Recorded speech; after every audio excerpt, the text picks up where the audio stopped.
हाय, जय हिंद। This is your Jitendra sir. Welcome to all of you. आप सभी का स्वागत है जेपी गोल्डन स्टडी के यूट्यूब चैनल में। इस चैनल से आपको बेनिफिट हो रही है तो हमारे यूट्यूब चैनल को आज ही सब्सक्राइब करें और वीडियो को ज़्यादा से ज़्यादा शेयर करें। इससे पहले हिंदी का जो है क्वेश्चन, इम्पोर्टेंट क्वेश्चन सब जो है अपलोड कर दिया गया है और हिंदी विषय के लिए आप 22 फरवरी को जो एग्ज़ाम देंगे वो तैयारी कर सकते हैं। बाकी और भी विषय का तो अभी लेके आए हैं आज इंग्लिश क्लास 10th पेनोरमा से इंग्लिश से प्रोज सेक्शन यानी कि गद्य खंड से आने वाले गारंटेड क्वेश्चन। और ये क्वेश्चन आ ही जाते हैं, ये सब गारंटेड होते हैं।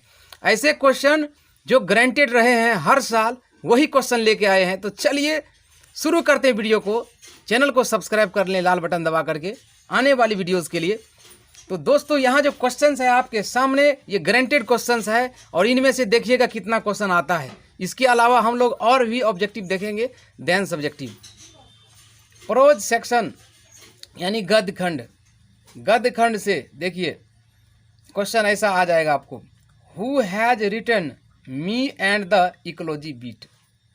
हु हैज़ रिटन का मतलब होता है कौन लिखे हैं, है ना, किसने लिखा है, इसका मतलब होगा किसने लिखा है। हिंदी समझना है, इंग्लिश में क्या है, हिंदी समझना है। शीर्षक है me and the ecology beat, है ना। इसको किसने लिखा है, जॉन लेक्साउ ने। किसने, जॉन लेक्साउ ने। इसको याद रखना है। चलिए आगे बढ़ते हैं। दूसरा प्रश्न, little girls visor then man. क्या है, little girls visor then man, है ना। ये किसने लिखा है, who has retain, who has written रहेगा लगा हुआ। Little girls visor then man, लियो टोल्स्टॉय।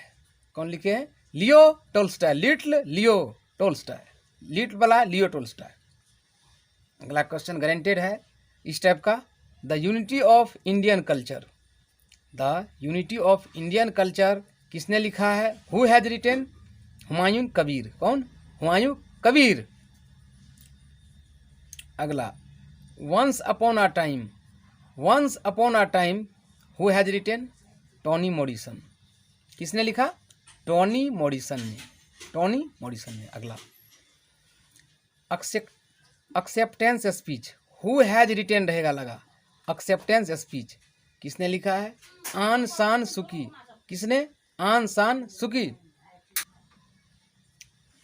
तो एक्सेप्टेंस स्पीच किसने लिखा है, आन सान सुकी। अगला question, what is wrong with Indian films. हो सकता है आप साल भर पहले पढ़े हैं और इधर टाइम नहीं मिला इंग्लिश पर, तो वीडियो के माध्यम से आप साल भर को रिवाइज कर सकते हैं एक ही वीडियो में।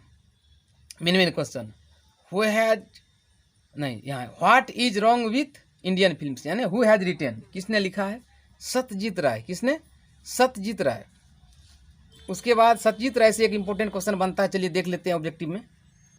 सत्यजीत राय से एक इम्पोर्टेंट क्वेश्चन बनता है कि the first short film in India was produced in, यानी कि प्रथम जो है लघु फिल्म, छोटा फिल्म जो है कब भारत में प्रोड्यूस्ड हुआ, तो होगा 1907, 1907 में। ये सत्यजीत राय के द्वारा जो चैप्टर था, जो लेसन था, उसके द्वारा ये क्वेश्चन है। The first short film in India was produce, कब प्रोड्यूस हुआ प्रथम शॉर्ट फिल्म, 1907 में। सत्यजीत राय से क्वेश्चन है ये। चलिए अगला क्वेश्चन देखते हैं, who has written Gillu. Gillu किसने लिखा, महादेवी वर्मा ने। Who has written Gillu, Mahadevi Verma. अगला, the pace for living. The pace for living who has written, R C. Hutchinson. किसने, आर.सी. हचिंसन द्वारा ये रिटेन है। अब चलते हैं पोइट्री सेक्शन में, जो कि गारंटेड क्वेश्चन चल रहा है। एक बार ध्यान से देखिएगा वीडियो, आपको रिवाइज हो जाएगा। पोइट्री सेक्शन में यानी काव्य खंड से क्वेश्चन आएगा। पहला इस तरह से अगर आएगा, who has retain the poem the empty heart. The empty heart के कवि कौन है, किसने लिखा, पेरियस्मी थुरन। क्या होगा, Periasamy Thooran. The empty heart has written by Periasamy Thooran, Periasamy Thooran द्वारा। और दूसरा क्वेश्चन, मार्था। काव्यखंड से। Who has written Martha, Martha शीर्षक किसके द्वारा है? Walter de la Mare, Walter de la Mare. अब यहाँ से एक क्वेश्चन और बनता है कि colour of Martha's eyes, Martha की जो आँख है उसकी रंग क्या है? वो है क्लियर ग्रे। क्या है? Clear grey. ये क्वेश्चन आ सकता है ऑब्जेक्टिव में। Colour of Martha's eyes clear grey, देख लीजिएगा। मार्था किसने लिखा? वाल्टर डेलामेयर। अगला, the sleeping porter, the sleeping porter who has retain? Lakshmi Prasad Devkota. The sleeping porter who has retain रहेगा लगा हुआ लक्ष्मी देवकोटा। किसने लिखा? लक्ष्मी प्रसाद देवकोटा। चलिए आगे बढ़ते हैं। अगला क्वेश्चन आपके सामने 4 number, Koel the black cuckoo, है ना, काला कोयल जो है, who has written? Puran Singh. किसने लिखा है? पुराण सिंह ने। कोयल को पुराण सिंह ने लिखा है। Thinner than a crescent, who has retain? Vidyapati. Vidyapati का जन्म कहाँ हुआ? बिहार में, मधुबनी में। Thinner than a crescent Vidyapati द्वारा। उसके बाद पॉलीथीन बैग, दुर्गा प्रसाद पांडा। किसने लिखा? दुर्गा प्रसाद पांडा। ओड ऑन सोलिट्यूड किसने लिखा? Alexander pope. Odd on solitude किसने लिखा? Odd on solitude Alexander pope, Alexander pope. God made the country, God made the country किसने लिखा? William copper. किसने? William copper. God made the country William copper. अब चलिए जो इंग्लिश का जो एक भाग और है जिसको सप्लीमेंट्री रीडर कहते हैं, जिसके अंतर्गत जो है 5 शीर्षक हैं और पांचों के राइटर को देखते हैं। जैसे पहला है the story January night, question आ जाएगा the story January night has been written by. तो जनवरी नाइट, पूस की रात, किसके द्वारा जो है लिखा गया है? प्रेमचंद के द्वारा। किसके द्वारा? प्रेमचंद के द्वारा जनवरी नाइट। दूसरा एलर्जी, हु हैज रिटेन, है ना, रिटेन बाय। एलर्जी किसके द्वारा? Doctor Rana SP Singh, doctor Rana SP Singh. देखिए एलर्जी एक बीमारी है और बीमारी का इलाज कौन करते हैं? डॉक्टर, याद हो जाएगा। Allergy doctor Rana SP Singh. The bet, देखिए याद नहीं रहता है। The bet written by Anton Chekhov, Anton Chekhov. Bet किसने लिखा? Anton Chekhov. क्वालिटी, क्वालिटी शीर्षक किसने लिखे? John Galsworthy, John Galsworthy. Spelling देख लेंगे। क्वालिटी शीर्षक जॉन्स गेल्सवर्दी, है ना, रहेगा has been written by. Sun and moon has been written by. आगे जानेंगे सन और मून कौन है। ये आकाश वाला नहीं है बल्कि किसी का नाम यहाँ है धरती पर। Sun and moon has been written by Katherine Mansfield, Katherine Mansfield. चलिए सन और मून से कुछ क्वेश्चन देखते हैं, इंपॉर्टेंट रहता है, देख लीजिएगा question. How did moons shoes look like. देखिए मून का जो जूता था वो कैसा दिखता था? कैसा दिखता था? मून माने मून जो है ये नाम है व्यक्ति का, उसका जूता कैसा देखा? तो आंसर है मून्स शूज वर व्हाइट, उजला। कैसा? उजला। देख लेंगे ऑब्जेक्टिव आएगा तो। With big blobs on them they looked beautiful, वे बहुत सुंदर, है ना, देखे बहुत सुंदर दिखते थे। उसके बाद दूसरा क्वेश्चन यहाँ से आ सकता है, तो लगता है कि पढ़ा हुआ नहीं है, क्योंकि आप इंग्लिश को पढ़ते नहीं हैं इसीलिए क्वेश्चन छूट जाता है। और इंग्लिश में पास होना बहुत ज़रूरी है, मार्क लाना बहुत ज़रूरी है भविष्य के लिए, फॉर द फ्यूचर। तो ये सब क्वेश्चन विद्यार्थी नहीं पढ़ पाते हैं। Who are sun and moon, मैंने कहा ये ऊपर वाला आकाश वाला नहीं है, ये धरती वाला है। सन और मून कौन थे? Brother and sister. कौन थे? भाई और बहन, भाई और बहन। सन अगर ब्रदर है तो सिस्टर मून, मून सिस्टर है। तो ब्रदर एंड सिस्टर थे दोनों, ब्रदर एंड सिस्टर रिस्पेक्टिवली, क्रमशः, रिस्पेक्टिवली मैंने क्रमशः। दे वर वेरी यंग, वे जो है बहुत क्या थे? यंग थे। क्या थे? यंग थे, जवान थे। अब लास्ट चैप्टर ये सप्लीमेंट्री रीडर से, टू हॉरिजन्स, टू हॉरिजन्स जो है किसने लिखा? बिना पानी मोहंती। किसने? बिना पानी मोहंती। टू हॉरिजन्स किसने लिखा? बिना पानी मोहंती। तो दोस्तों ये ग्रांटेड क्वेश्चन रहते हैं, इनमें से बहुत सारे क्वेश्चन आपको आ जाएंगे। हमें कमेंट में लिखिए कौन कौन क्वेश्चन आया परीक्षा के बाद। कल जो परीक्षा है 21 फरवरी को। अब इसके बाद चलिए और भी ऑब्जेक्टिव लेते हैं। तो फ्रेंड्स परीक्षा देने से पहले क्वेश्चन का जो है सिस्टम समझना बहुत ज़रूरी है। सबसे पहले इंग्लिश में वही जैसे हिंदी में पढ़ते थे, निर्देश पढ़ेंगे। सेक्शन देखेंगे, सेक्शन ए में क्या है, ऑब्जेक्टिव टाइप क्वेश्चंस, और क्वेश्चंस को समझना बहुत ज़रूरी है, तभी आपको बनेगा, नहीं तो आप फेल कर जाएंगे इंग्लिश में। जैसे पहला number, polythene bag when left to itself dash environment.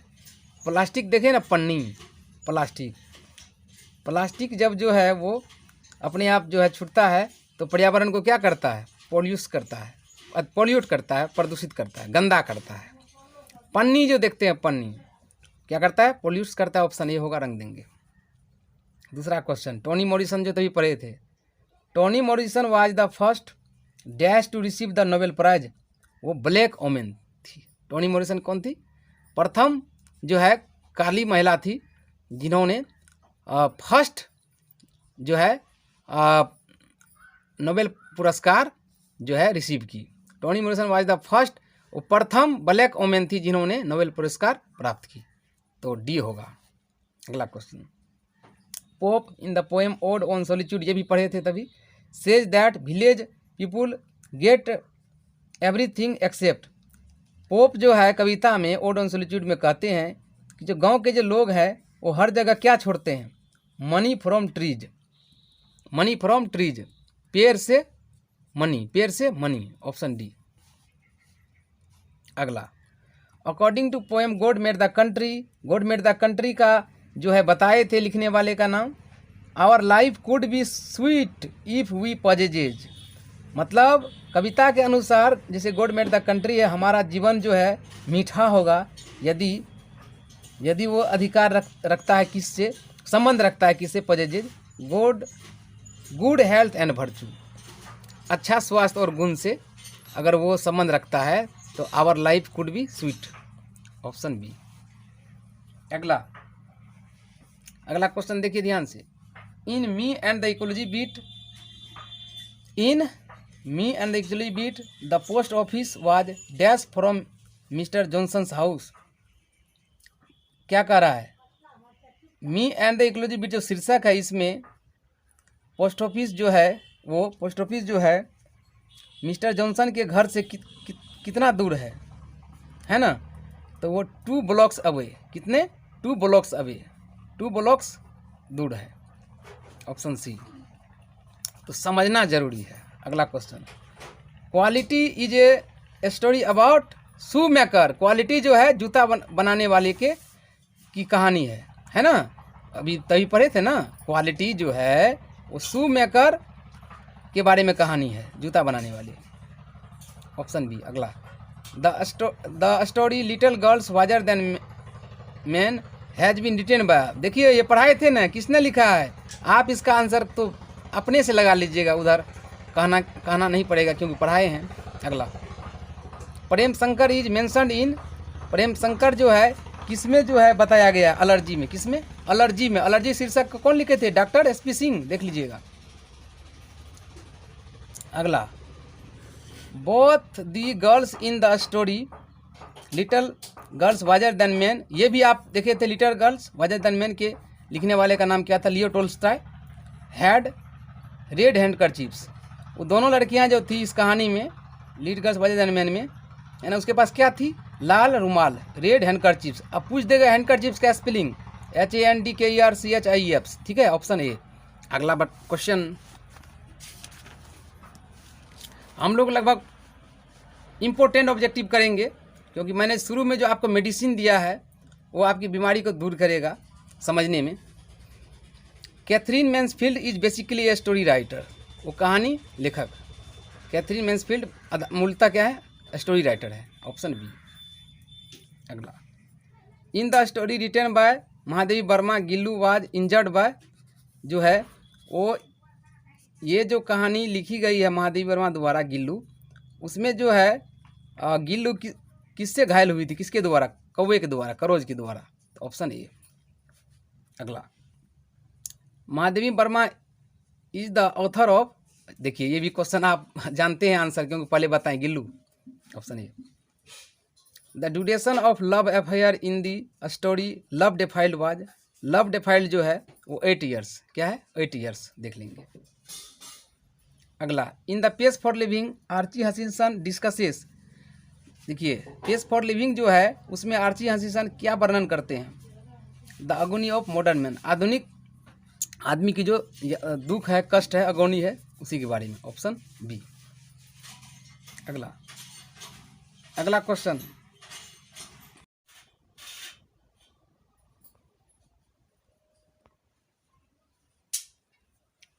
Question, यहाँ पर 15 number, as per the acceptance speech the beauty of genuine brotherhood and peace is more precious than diamonds, gold, silver, all of these. As per the acceptance speech जो है, जैसे जो genuine brotherhood है, वो genuine भाईचारा जो है, उसकी जो सुंदरता है, एंड पीस और शांति है, वो जो है किन चीज़ों से जो है अधिक कीमती है, प्रेशियस है, मूल्यवान है? तो डायमंड से, गोल्ड से, सिल्वर से, इन सभी से मूल्यवान है। कौन? Brotherhood, genuine brotherhood. 16, what is one of the most remarkable feature of Indian culture according to Humayun Kabir? देखिए ये भी पढ़े थे तभी, तो होगा answer underlying unity. Underlying unity option A. अगला question, the koel is hidden, जो कोयल है वो कहाँ छुपी है? Mango leaves. कहाँ? आम की पत्तियों में, मैंगो लीव्स में कोयल छुपी है। Option B. अगला, मार्था देखे थे, मार्था शीर्षक, तभी हैड, क्लियर एंड ग्रे, तभी बताए थे ना, क्लियर एंड ग्रे। मार्था की जो आंखें क्लियर और grey. Option B. 19 number, the unity of Indian culture was a lecture delivered by Humayun Kabir in, बताइए। बहुत ही बढ़िया क्वेश्चन है। ये जो शीर्षक है the unity of Indian culture, मतलब भारतीय संस्कृति जो एकता है, ये शीर्षक, वो जो लेक्चर दिया गया था हुमायूं कबीर द्वारा, कहाँ? बड़ौदा यूनिवर्सिटी में। कहाँ पे? बड़ौदा यूनिवर्सिटी। Option B. अगला क्वेश्चन, हिंदी समझना जरूरी है कुछ ना कुछ। The sleeping porter was wearing a dash cap, तो स्लीपिंग पोर्टर जो था, वो सोता हुआ कुली, वो क्या पहन रहा था? वो ब्लैक, काला टोपी, ब्लैक कैप। अगला question, the first feature film in India was produced in, ये जो फीचर फिल्म है वहाँ पर क्या था? शॉर्ट फिल्म था, लेकिन यहाँ पर फीचर फिल्म है, तो 1913 में जो फर्स्ट फीचर यानी प्रथम फीचर फिल्म थी भारत में, वो कब प्रोड्यूस हुई थी? 1913 में। Option C. देखिए क्वेश्चन कितना फंसता है। अगला, the only companion of the mother in the story two horizons, two horizon जो देखे थे तभी, किसने लिखा था? टू हॉरिजॉन देखे थे ना तभी, टू हॉरिजॉन किसने लिखा था? बिना पानी मोहन थी। तो क्या है? The only companion of mother in the story, जो माँ की केवल साथी है वो कहानी में। टू हॉरिजॉन्स इज क्या है? हर डॉटर, उसकी बेटी ही जो है एकमात्र कंपेनियन है। Option C, her daughter. अगला question, in the story once upon a time, Toni Morrison जो लिखा था, the woman was visited by some young people, यानी कि वंस अपॉन ए टाइम जो कहानी है उसमें जो महिला है वो किससे मिली थी? वाज विजिटेड, किसके तो विजिट की गई? सम यंग पीपल द्वारा, कुछ है ना, यंग पीपल द्वारा, कुछ यंग लोग द्वारा। अगला, thinner than a crescent has been composed by, देखिए ये भी क्वेश्चन पढ़ा दिए थे हम, आप ही बताइए क्या होगा आंसर, आप ही बताइए कमेंट करके। अगला question, the author of the bet is, ये भी पढ़ा दिए थे, एंटन चेखोव। देखिए मैं जो पढ़ाया हूँ क्वेश्चन आ रहा है, तो वो गारंटेड क्वेश्चन है, इसलिए आ रहा है। ऑप्शन सी, ठीक है। The author of the bet, Anton Chekhov. Aung San Suu Kyi is struggle was for, Aung San सूकी जो थी तो किसके लिए संघर्ष की थी? ये डेमोक्रेटिक बर्मा, किसके लिए? डेमोक्रेटिक बर्मा के लिए। Option C. अगला, me and the ecology beat is all about, ये मी और इकोलॉजी बीट जो है ये किसके बारे में है? किन सब के बारे में? प्रिजर्विंग एनवायरनमेंट एंड इकोलॉजी, है ना, पर्यावरण और पारिस्थितिकी को क्या है? सुरक्षित रखना है। Option B, option B, preserving environment and ecology.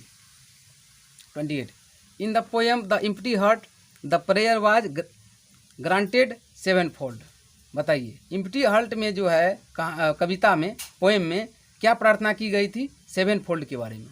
7 fold, option B. अगला, in the page for living the author saw a play, saw a play. In the page for living जो शीर्षक है उसमें लेखक जो है कहाँ नाटक देखे थे? डबलिन में। कहाँ? Dublin, option B. Option B. अगला, what is wrong with Indian films has been written by. देखिए ये भी क्वेश्चन आ गया, सत्यजीत राय तभी पढ़ाए थे, मैंने कहा था गारंटेड है सत्यजीत राय, ऑप्शन डी। अगला क्वेश्चन चलिए, डायरेक्शन पढ़ना बहुत जरूरी है इंग्लिश में। Direction 31 to 33, choose the correct option of the following active voice of he was scolded by the teacher. Active voice जो है इसका क्या होगा, यानी कि ये पेसिव है, बाय लगा हुआ ये पेसिव है, तो ये देखिए क्या है, ये पास्ट टेंस है। तो वाज किस में लगता है? जब पास्ट इंडिफिनिट होता है तो उसका पेसिव में वाज लगता है, यानी कि पास्ट इंडिफिनिट वर्ब का दूसरा रूप लगेगा, स्कोल्ड से होगा स्कोल्डेड। ठीक है, सिर्फ द टीचर स्कोल्डेड हिम, ही का हिम होता है, और वाज स्कोल्डेड का होगा स्कोल्डेड V2, तो ये होगा द टीचर स्कोल्डेड हिम। इस टाइप का क्वेश्चन देखिएगा आएगा, ऑप्शन डी एक्टिव, ये है एक्टिव वॉइस, वो है पेसिव वॉइस। अगला,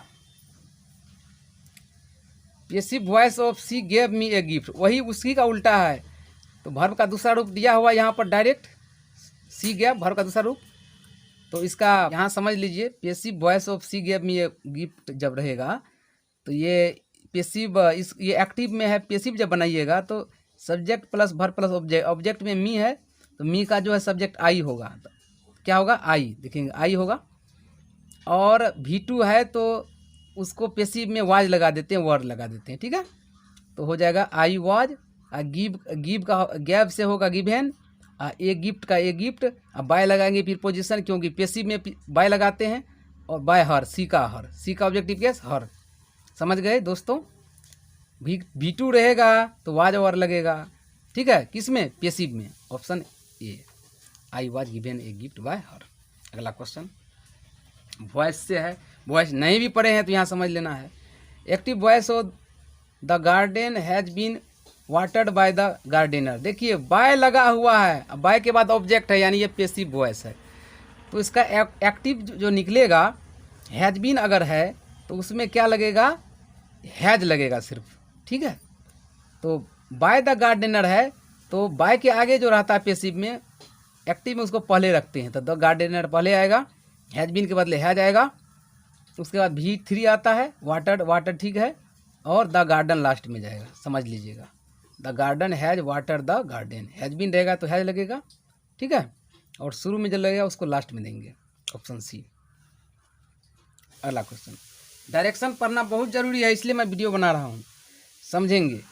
डायरेक्शन 34-36 क्या कह रहा है? Choose the indirect speech, narration से क्वेश्चन है, जैसे 34 है, Shaunak said the sun rises in the east, ये सबसे आसान नरेशन है, अगर नरेशन आप जीवन में कभी नहीं पढ़े हैं फिर भी आपको समझ में आ जाएगा ये नरेशन इसका।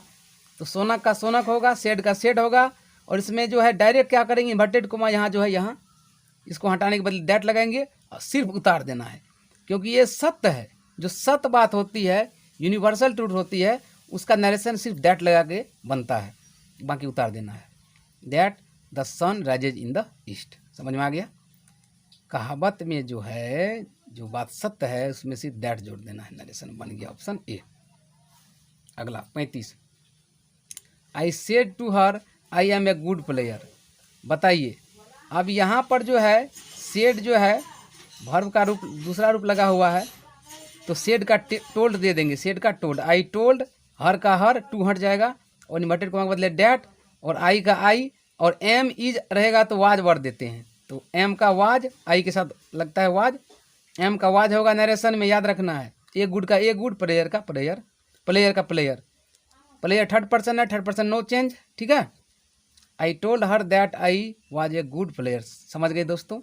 क्या किए, आई सेड को टेल्ड, सेड को टेल्ड कर दिए, हर का हर, टू हट गया, इन्वर्टेड कोमा के बदले दैट, आई का आई, फर्स्ट पर्सन सब्जेक्ट आई है उसके अनुसार आई, एम का वाज, बाकी उतार दिए, समझ गए दोस्तों? Option D. अगला, Naveen says to me I am your friend. अभी उसी टाइप का है, अगर सेज हो है ना, तो उसको क्या करना है, सेज को टेल्स में बदल देना, सेज को टेल्स में। तो नवीन टेल्स हो जाएगा, टेल्स वाला खोजेंगे, यहाँ है टू हट जाता है, मी का मी। अब इन्वर्टेड कोमा के बदले डैट जोड़ते हैं। अब यहाँ ही क्यों हुआ, क्योंकि जो आई फर्स्ट पर्सन है, ये सब्जेक्ट शुरू वाला सब्जेक्ट, नवीन क्या थर्ड पर्सन है, इसके बदले में ही होता है। आई के बदले ही, नवीन के अनुसार ही, और आई के साथ एम तो ही के साथ is, your second person object के अनुसार, ऑब्जेक्ट मी है, मी से होगा माय, फ्रेंड का फ्रेंड, समझ लीजिएगा ऑप्शन बी। ठीक है, फिर से सेज का टेल्स, ठीक है, टू हट जाता है मी, कोमा के बदले डैट, आई शुरू के अनुसार, नवीन के अनुसार ही, आई के साथ एम था, ही के साथ इज, योर सेकेंड पर्सन का है, यू से बनता है योर, तो ऑब्जेक्ट के अनुसार मी के अनुसार माय, फ्रेंड का friend third person, no change. चलिए नरेशन भी कंप्लीट। अगला जो है डायरेक्शन पढ़ना है। 37 से 39 क्या कर रहा है, करेक्ट फॉर्म ऑफ वर्ब का सही रूप चुनना है। जैसे early to bed and early to rise makes a man healthy wealthy and wise. सवेरे जगना है तो क्या होता है, आदमी स्वस्थ होता है, धनवान होता है और बुद्धिमान होता है। तो यहाँ मैक्स लग जाएगा। ठीक है, early to bed and early to rise एक साथ काम हो रहा है, इसलिए मैक्स लग जाएगा, ऑप्शन सी। अगला, नाइदर फूड नोर वाटर, तो यहाँ भी जो है न तो भोजन न तो पानी है ना, दिया गया है ना, वाज गिवेन है ना, दिया जाता था, तो यहाँ हो जाएगा गिवेन है, भर का रूप बदला हुआ है तो वाज लगा देंगे यहाँ पर, है ना। न तो भोजन न तो पानी दिया जाता था वाला सेंस आ रहा है तो वाज लगेगा, इसमें क्या लगेगा, WS वाज, ऑप्शन ए। अगला question, dash you hear him, तो इसका आंसर क्या होगा, इसका आंसर आप बताइए। तो यहाँ पर जो है ही से हिम बदला हुआ है, इसका मतलब है डू होगा तो बदल जाएगा डीड में, डीड यू हियर हिम, क्या तुमने उसे सुना, इसका अर्थ निकल रहा है ना, यहाँ से ही से हिम बदल रहा है, तो डीड यू हियर हिम, क्या आपने उसे सुना, तो यहाँ डीड भरा जाएगा, डीड, ऑप्शन सी। इस टाइप में देख लीजिए क्वेश्चन आएगा, डीड लगेगा। अगला डायरेक्शन है 40 से 42, choose the most suitable preposition भरना है। संबंध सूचक अब यह क्या है, जैसे I am always dash your service, I am always by your service, है ना, मैं हमेशा आपके सर्विस के द्वारा हूँ। आई एम मतलब मैं हूँ, ऑलवेज हमेशा, बाय योर सर्विस, ये बाय परफेक्ट लग रहा है, इसमें बाय भरा जाएगा, ऑप्शन डी। अगला, ए frog was found the well, तो ये यहाँ पे गति के सेंस में, मोशन के स्पीड है, गति के सेंस में इनटू लगता है, तो द वेल रहेगा तो इनटू लगाएंगे। ए frog was found into the well, into clear होगा यहाँ पे, ऑप्शन बी, गति के सेंस में। ही कॉम्प्लीमेंटेड हर डैश न्यू ड्रेस, उसने कंप्लीटेड किया अपने नए ड्रेस के लिए, new dress for new dress, किसके लिए, न्यू ड्रेस के लिए आ रहा सेंस यहाँ पर, है ना, उसने उससे कम्प्लीमेंटेड किया न्यू ड्रेस के लिए, फॉर, ऑप्शन ए। ऐसे क्वेश्चन देख लेंगे। अगला डायरेक्शन 43 से 45 है, चूज द करेक्ट स्पेलिंग को सही करना है। तो 40 का देखिए ABCD सब में असिस्टेंस लिखा है, लेकिन सही है यहाँ पर ये ASSISTANC, असिस्टेंस, ये सही होगा। ठीक है दोस्तों। अगला क्वेश्चन 44 सेम है उसी तरह। इलस्ट्रेशन सही होगा, स्पेलिंग ILLUS ऑप्शन सी, है ना। वर्ड अगर स्टॉक है आपको तो बनेगा, नहीं तो समझना होगा। आगे पोल्यूशन का सही होगा, क्या होगा, POLLUTION, पोल्यूशन मैंने प्रदूषण, pollution POLLUTION, pollution, option D. अगला निर्देश ट्रांसलेशन का 46 से 50 में ट्रांसलेशन है, देख लीजिए। आप वहाँ कितनी देर ठहरेंगे, इसका ट्रांसलेशन क्या होगा, how much will you stay there, देख लीजिएगा आंसर।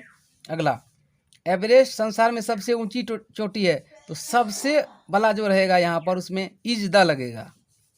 ठीक है, तो इसका होगा एवरेस्ट इज द, समझ लीजिए सबसे ऊंचा सबसे बड़ा में इज द लगेगा, याद रखना है, सुपरलेटिव डिग्री में आता है। Everest is the highest peak in the world, Everest संसार में सबसे ऊंची चोटी है, ऑप्शन बी जा रहा है, देख लेना है। अगला क्वेश्चन 48, जो लड़का तुमसे मिलने आया था आया था वर्ब का दूसरा रूप, वह बहुत गरीब है। ईज वाला लगेगा यहाँ पे, ईज वाला है ना।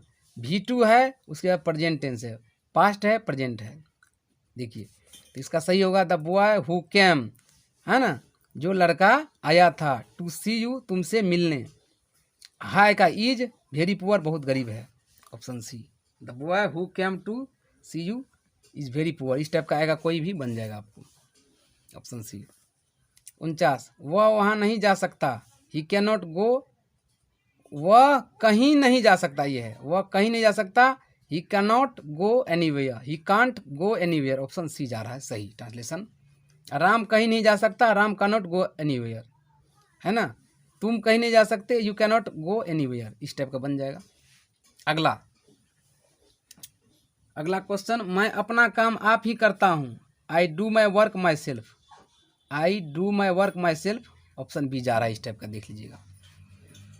इसके बाद सेक्शन बी में रहेगा क्वेश्चन दोस्तों, डिस्क्रिप्टिव टाइप, सब्जेक्टिव क्वेश्चन में है, पैसेज है, और पैसेज को पहले क्या करना है, एक बार पढ़ लेना है तेजी में, उसके बाद क्वेश्चन जो है बनाना है। ये यहाँ पर देखिए, यहाँ पर 1 अंक, 2 2 2 अंक, यानी कि 7 अंक का है एक पैसेज। तो 1 नंबर से एक पैसेज बनाना है, अथवा में रहेगा तो एक ही बनाना है, फिर अगला 2 नंबर बनाना है। जैसे read the following passage carefully and answer the question that follow, ये जो है इसको पढ़ लेना है, जो मेथड है। Spring is one of the most beautiful season, a transition between winter and summer. Spring signifies ideas of rebirth, generation and growth. In this season, the axis of the earth increases its tilt towards the sun. The length of the daylight rapidly increases for the relevant hemisphere. Many festivals are celebrated around springtime. The season of spring is a harbinger of joy.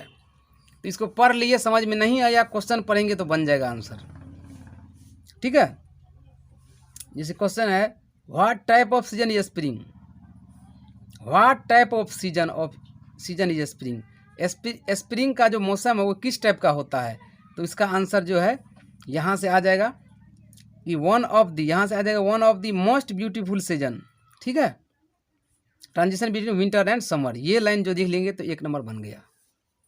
दूसरा, what does the spring signify, signify वाला line खोज लेंगे, बन जाएगा यहाँ से, किसके लिए सिग्निफाई करता है। Spring signifies ideas of rebirth, generation and growth, बन गया, इतना ही लिख देना है, ये 2 नंबर क्लियर। क्वेश्चन ही को पढ़ लेंगे ना, वही खोज लेंगे आंसर में। तीसरा, what happens to the earth in spring, देखिए व्हाट हैपेंस मैंने क्या होता है धरती पर स्प्रिंग में, क्या होता है, तो यहाँ दिया हुआ है, इसको खोज लेंगे। स्प्रिंग में जो है धरती पर क्या होता है, इसको खोज लेंगे। बसंत ऋतु में क्या होता है, बसंत ऋतु में ये 3 नंबर का जो है, earth increases its tilt towards the sun, ये जो है 3rd नंबर का है आंसर। अर्थ यानी पृथ्वी बढ़ती है, increases its tilt towards the sun, किसके, सन के चारों ओर, ऑप्शन 3 नंबर का आंसर यहाँ है। चौथा question, what impact does spring bring to daylight, है ना। व्हाट इम्पैक्ट, कौन सा प्रभाव स्प्रिंग जो है डे लाइट के लिए लाता है। तो इसका आंसर यहाँ से होगा, the length of the day light rapidly increases for the relevant hemisphere, है ना। यहाँ से आंसर बन रहा है इसका क्वेश्चन के अनुसार, डे लाइट वाला लाइन देख लेंगे, the length of the day light rapidly increases for the relevant hemisphere, बन गया दोस्तों। तो 1 नंबर से जो है एक पैसेज बनाए, अब जो है अथवा वाला को छोड़ देना है, क्लियर। अब 2 नंबर का एक ठो बनाना है, समझ लो। तो 2 नंबर में जो है एक पैसेज है 2 नंबर का, एक great sage once had a group of disciples, ये मान के चलिए थोड़ा लंबा वाला पैसेज है, तो देखेंगे छोटा वाला कहाँ है। तो मान लेते हैं कि 2 नंबर का पैसेज बनाना था जो लंबा है, तो इसको छोड़ देना है, तो इसका अथवा लेंगे। यहाँ देखिए 2 नंबर का अथवा जो है, 2 नंबर का अथवा में, और ये आसान है, 2 नंबर का जो अथवा है ये आसान है, यहाँ पर और माने अथवा, तो 2 नंबर का जो है और बना देंगे, आंसर में 2 नंबर का और वाला को बना देंगे, पढ़ लेना है। India is a country of vast geographical expanse. India is marked by a diversity of physical feature such as mountains, plateaus, plains, coasts and islands. In the north, it is bound by the lofty Himalayas, the northern plains, Great Indian Desert, the peninsular plateau and the Great Himalayas are the main physical diverse divisions of India. There are 7 countries that share land boundaries with India. These countries are China, Pakistan, Nepal, Bhutan, Bangladesh, Myanmar and Afghanistan. ये सब जो है ना, भारतीय जो भूमि है उसकी boundary से लगती है। तो इसका मतलब है कि भारत के बारे में ये समझ गए, ये छोटा है, छोटा वाला को जो है आप आसानी से बना सकते हैं। चलिए इसका आंसर देखते हैं, क्वेश्चन देखते हैं।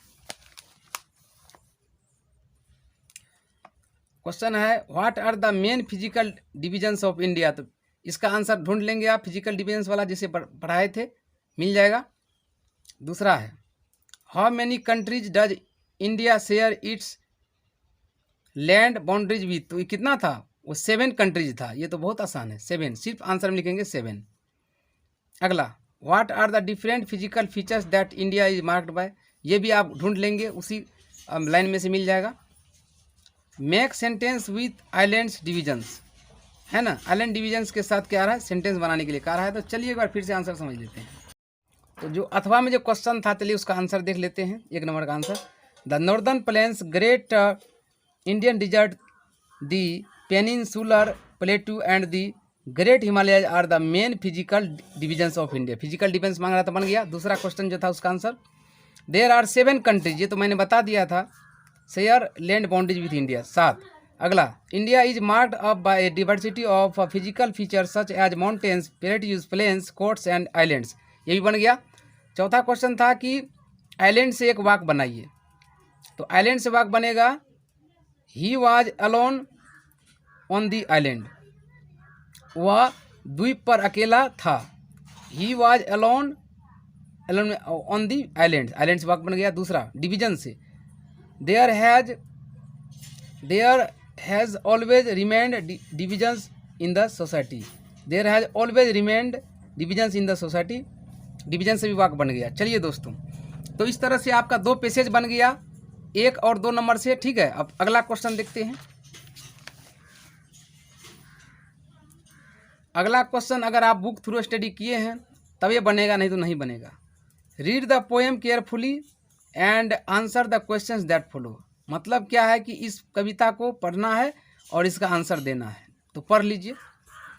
Words are the food and dress of thought, they give it body and swimming, and everyone's longing today to hear some fresh and beautiful things, but only words can free a thought from its prison behind your eyes. Maybe your mind is holding now a marvelous new surprise. तो ये जो है ये कविता का line है, इसको समझना है, उसके आधार पर आंसर देना है। 1 number defined words according to the poem given above, ये 6 मार्क का है दोस्तों। कितने? 6 मार्क का। What is every one longing for, what could your mind be holding. तो इसको जब तक समझेंगे नहीं तब तक ये क्वेश्चन नहीं बनेगा, 6 मार्क आपका छूट सकता है। तो प्रैक्टिस के लिए चलिए देख लेते हैं। तो 3 नंबर का जो क्वेश्चन था उस क्वेश्चन का जो आंसर होगा words are the food and dress of thought. क्या होगा? Words are the food and dress of thought. दूसरा क्वेश्चन का answer every one is longing, है ना, to hear some fresh and beautiful thing. तीसरा का होगा your mind could be holding a marvellous new surprise. ठीक है, कितना आसान है। तो क्वेश्चन से डरना नहीं बल्कि क्वेश्चन पढ़ना है, अपने आंसर निकल जाएगा। निकल गया ना। चलिए अगला जो है डायरेक्शन पढ़ेंगे। 4 नंबर में क्या कह रहा है, बिल्कुल किताब से आया हुआ क्वेश्चन है। Direction answer any of 5 of the following. यानी 5 ही प्रश्न का उत्तर देना है। जैसे 1 2 3 4 5 6 7 8 है, इसमें से 5 ठो बनाना है। तो पहले क्वेश्चन पढ़ लीजिए, तब आंसर उसका देख लेते हैं। What does Indian cinema need today, ठीक है, इसका आंसर देख लेंगे। Who delivered the acceptance speech on behalf of on सान सू की। वाह, बहुत ही आसान क्वेश्चन है दोस्तों। यदि आप फेयर देखे होंगे ना तो बन जाएगा, नहीं देखे हैं तो देखना पड़ेगा। Where do the two little girls meet in the story of Leo Tolstoy.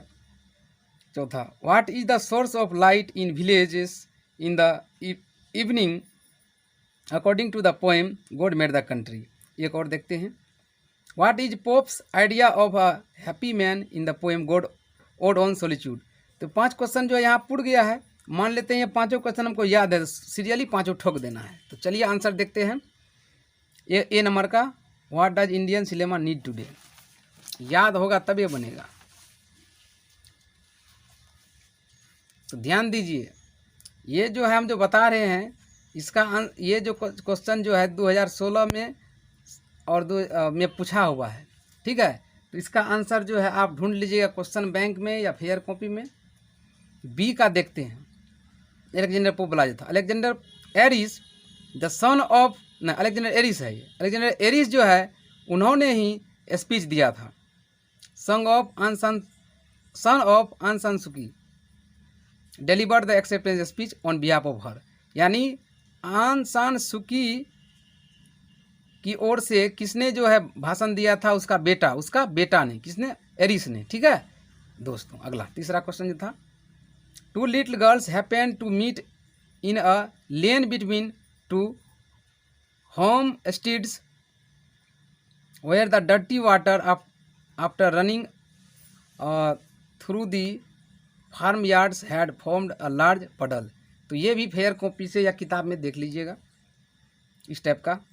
अगर आपको नहीं बनता है तो यानी आप अध्ययन नहीं किए हैं। अगला, the moon light is the source of light in village in the evening. चंद्रमा की जो लाइट है वो सोर्स है गांव में किसका, लाइट का, शाम में चंद्रमा का लाइट।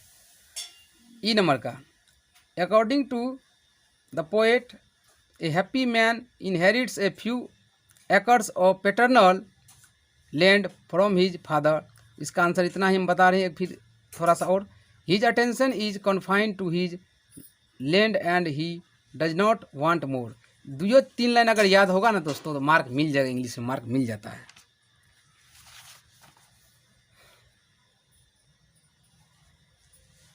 चलिए 5 नंबर देखिए। ऐसा क्वेश्चन हर टाइप का देख लीजिएगा। Right a paragraph on any one, यानी एक ठो बनाना है ऑफ द फॉलोइंग। 60 से 70 शब्दों में एक पैराग्राफ बनाना है। जैसे डेमोक्रेसी पर, इम्पोर्टेंस ऑफ फेस्टिवल्स पर, योर फेवरेट क्रिकेटर जैसे सचिन तेंदुलकर, विराट कोहली, कपिल देव, किसी के बारे में, रोल ऑफ यूथ, फ्रेंडशिप। तो चलिए इसमें से कुछ क्वेश्चन का आंसर देख लेते हैं 5 नंबर का। और उसके बाद 6 नंबर का है लेटर राइटिंग। लेटर राइटिंग आप नहीं पढ़े हैं तो हम उसका लिंक दे देंगे, क्वेश्चन को पढ़िएगा पूरा। और जैसे यहाँ पर 7 नंबर का क्या है, राइट ए रिपोर्ट मांग रहा है, रिपोर्ट लिखने के लिए। अगर आपको रिपोर्ट नहीं होता है तो आपसे नहीं बनेगा, ठीक है। उसके बाद यहाँ पर 8 नंबर आसान है, you are Ronnie of Zila school Munger, write an application to the principal, है ना। प्रिंसिपल के पास राइटिंग कैसे करना है, लेटर राइटिंग, क्रिकेट मैच और मैटर है। तो एप्लीकेशन जो है प्रिंसिपल के पास कैसे लिखना है उसका लिंक देंगे, वहाँ से आप लेटर राइटिंग का तैयारी कर लीजिएगा, ठीक है। फादर के पास, प्रिंसिपल के पास, क्वेश्चन में यहाँ से पकड़ना है कि एप्लीकेशन मांग रहा है प्रिंसिपल के पास, तो इसी के बारे में लिखना है, टू द प्रिंसिपल, ठीक है। तो चलिए 5 नंबर का देखते हैं। तो दोस्तों वैसे तो कोरोना वायरस इम्पोर्टेंट है, ठीक है। कोरोना वायरस पे भी आप इंग्लिश में देख लेंगे। डेमोक्रेसी पर अगर आएगा तो ऐसे लिखेंगे, democracy means A government by the people, है ना। मतलब लोकतंत्र का अर्थ है जो जनता के द्वारा सरकार होती है, वही है democracy. The people do this by electing their representatives to the government. लोग जो है क्या करते हैं इसमें, अपने प्रतिनिधि को चुनते हैं सरकार के लिए, ठीक है। समझ लीजिएगा, 1-2 बार बढ़िया से लिख लीजिएगा। The adult citizens of a country have the right to vote in democracy. जो वयस्क मताधिकार है उसको वोट देने का लोकतंत्र में अधिकार है, ठीक है। The process of voting is extremely important, है ना।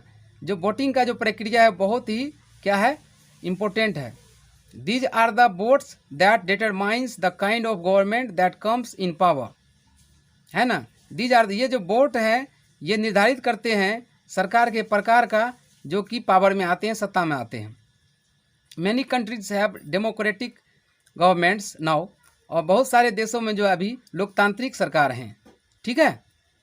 Our country India is also a democratic country, हमारा देश भारत भी जो क्या है लोकतांत्रिक देश है। बहुत ही आसान शब्दों में लिखा हुआ दोस्तों, मज़ा आ गया, मज़ा आ जाएगा आपको।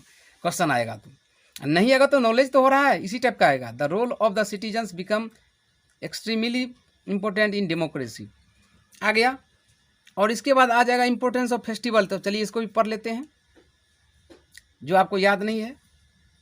Festivals are very important for all of us, जो पर्व है, त्यौहार है, वो हम लोगों के लिए बहुत महत्वपूर्ण है। They are like glue in our life, they keep us attach to relationship in society. When we keep together as a family, friends and society, it creates a sense of unity. अरे वाह, एकता का अर्थ जो है ये निर्मित करता है। Unity is the most powerful weapon to fight with any obstacle in life. जीवन में कोई भी बाधा हो जाए उसे लड़ने के लिए जो है यूनिटी सबसे ज़्यादा पावरफुल होता है, पावरफुल हथियार है, उस तरह से है। When the family is connected on festivals, it's most precious and joyful time. That's why I think festival are important in our life. बहुत ही आसान है, इसको आप 2 बार 3 बार सुन लीजिएगा, याद हो जाएगा। उसके बाद पूछ देगा your favourite cricketer. Mahendra Singh Dhoni is my favourite cricketer. He was born on 17 July 1918 in Ranchi, Jharkhand, then Bihar. Cricket in India is a popular game. India cricket team has been a prominent team among international cricket teams. But the glory of the biggest team grew skulls under the captaincy of Mahendra Singh Dhoni. So I like him the most. He is a man of a strong supporting head of the team like ours. He is one of the best cricketers of the world. तो Mahendra Singh Dhoni my favourite cricketer. आप यहाँ पे सचिन तेंदुलकर कुछ भी दे सकते हैं, विराट कोहली कुछ भी दे सकते हैं, रोहित शर्मा कुछ भी दे सकते हैं। तो दोस्तों मजा आया कि नहीं आया? कहते हैं इंग्लिश भारी है। अरे भाई इंग्लिश से डरते हैं इसलिए भारी है, जिससे जुड़ोगे तब ना आसान होगा। अब रोल ऑफ यूथ के बारे में है, जो युवा की भूमिका है, चलिए देख लेते हैं। ये 5 मार्क का रहता है सवाल पैराग्राफ में। Role of youth is very important. Role of youth is very important. Youth is the valuable human resources. Youth is the valuable human resources of every country. The young people constitute about 40% of the total population of India. The young people constitute about 40% of the total population of India. During the freedom struggle, the youth of our country played a significant role. During the freedom struggle, the youth of our country played a significant role. The youth should be guided by the old. युवा जो है वो old के द्वारा जो है guided किए जाना चाहिए। Then their energy will more utilize, तब उसकी ऊर्जा जो है अधिक उपयोगी होगी for the progress of the nation, राष्ट्र की प्रगति के लिए। दोस्तों मैं चाहूँ तो इसका हिंदी भी समझा सकता हूँ, लेकिन टाइम बर्बाद नहीं करें। आपको नज़र दौड़ाना था, आपका ध्यान आकर्षित करवाना था, इसलिए मैंने समझा दिया है। लेटर राइटिंग आपको नहीं आता, उसका लिंक मिल जाएगा। पूरा 100 में 100 बना के आना है।